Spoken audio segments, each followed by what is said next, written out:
when there's a breakup, it's exceedingly hard, especially if the person is young. You know, if you look at suicides after breakups, those are far more common in younger people than they are in older people. Why? Because the relationship represents the whole future. They have no concept that they know there are other people, but it sort of feels like the whole world is shutting down. So in breakups, what's happened is the person is no longer available in time and space. This is why when someone breaks up, you literally have to let them go, right? You know, constant pursuing of them is out of context, is not healthy. They have a name for that. It's called a stalker. Don't do it.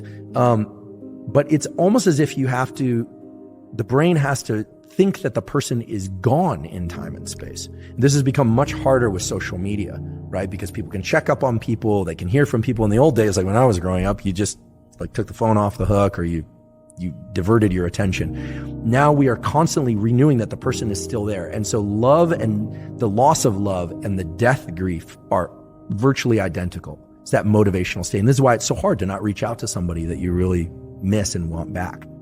But, you know, how comfortable one is feeling their feelings, is male or female, is going to strongly dictate how quickly one moves through grief. This is the same thing as trauma. The more willing someone is to feel the full depth and intensity of the feelings that they associate with that trauma, the more quickly they're going to move through the trauma. Again, I'm lifting from Paul Conti's words, so these aren't mine, but you know, people use a number of strategies. They use distraction.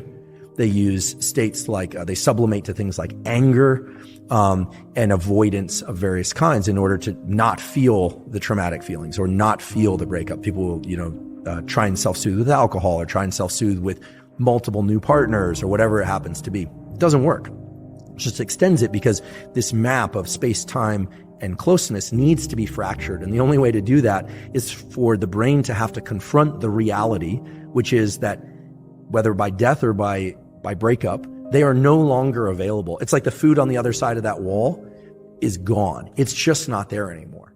Or that the food that was accessible, now there's a wall in between, and you will not get through it.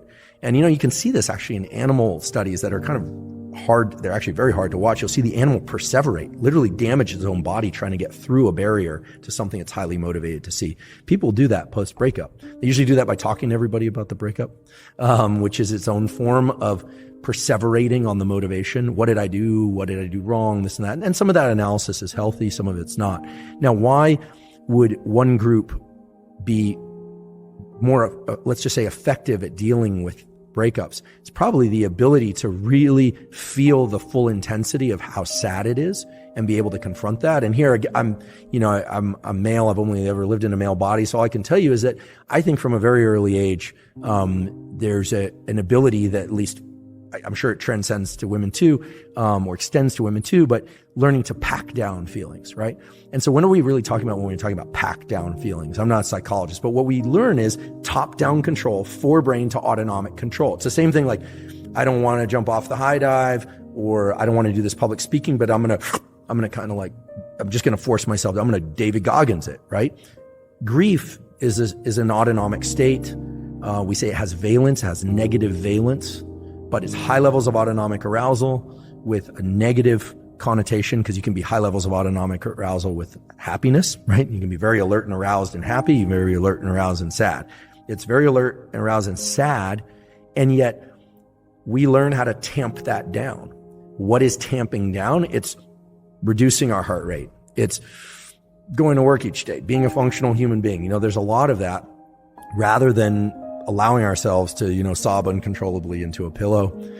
Some people are better at this. I mean, the late Steve Jobs was a big proponent of scream therapies. He used to go up into the hills behind Stanford. He actually still owns a property back there. He was really into, catharsis, cathartic release of internal state that he felt would allow him to like return as a happier, nicer person. He was also kind of well known for screaming at people in the office. So he obviously had a lot pent up inside.